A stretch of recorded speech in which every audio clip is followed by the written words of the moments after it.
North Atlantic Treaty Organization atau NATO adalah aliansi militer dengan jumlah keanggotaan terbesar di dunia.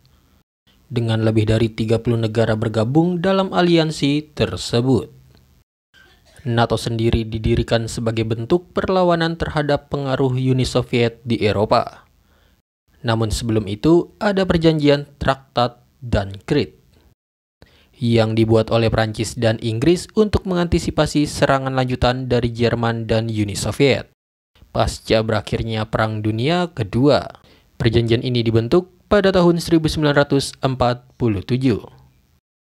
Negara-negara Benelux yang mendengar hal ini merespon positif kebijakan Prancis dan Inggris, serta membuat negara-negara Benelux yang terdiri dari Belgia, Belanda, dan Luxembourg ini bertekad untuk bergabung dalam aliansi tersebut.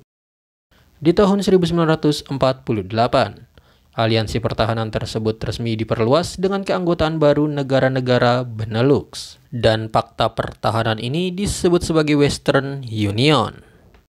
Tidak lama setelah berdirinya Fakta Pertahanan ini, negara-negara anggota Fakta Western Union ini mulai membuka pembicaraan agar aliansi militer tersebut dapat memasukkan Amerika Serikat dan Kanada di tengah terjadinya perang dingin antara AS dan Blok Barat dengan Uni Soviet.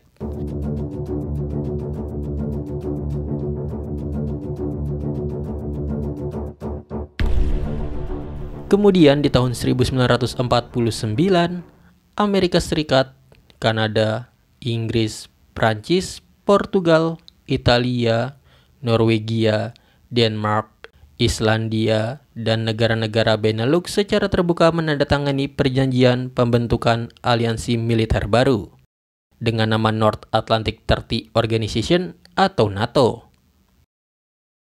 di mana fokus utama dari berdirinya NATO kala itu ialah untuk membendung pengaruh Uni Soviet yang dianggap terlalu ofensif dan ambisius.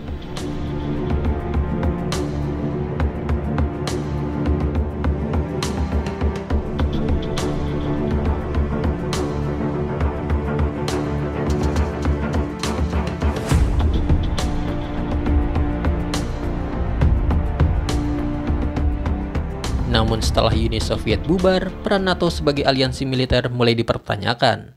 Dan terkesan setelah bubarnya Uni Soviet, NATO bersikap seperti polisi dunia. Dan terlibat banyak operasi militer di luar fokus utamanya. Rusia, yang merupakan negara pecahan Uni Soviet, turut dianggap ancaman oleh NATO. Sehingga NATO dan Rusia memiliki sikap berseberangan. Meski begitu, tahukah kamu jika sejak jadi Uni Soviet, sebenarnya Uni Soviet sudah menyatakan jika dirinya ingin bergabung dengan NATO dan mengakhiri ketegangan antara keduanya. Namun NATO menolaknya. Setelah runtuhnya Uni Soviet, Rusia yang merupakan pecahan dari Uni Soviet kembali mengajukan diri untuk bergabung dalam aliansi militer tersebut. Namun lagi-lagi NATO menolaknya. Saat ini, Amerika Serikat yang merupakan negara sponsor utama dari NATO mulai berencana untuk meninggalkan aliansi tersebut. Dan ini adalah akhir dari pembahasan kami mengenai NATO. Sampai jumpa.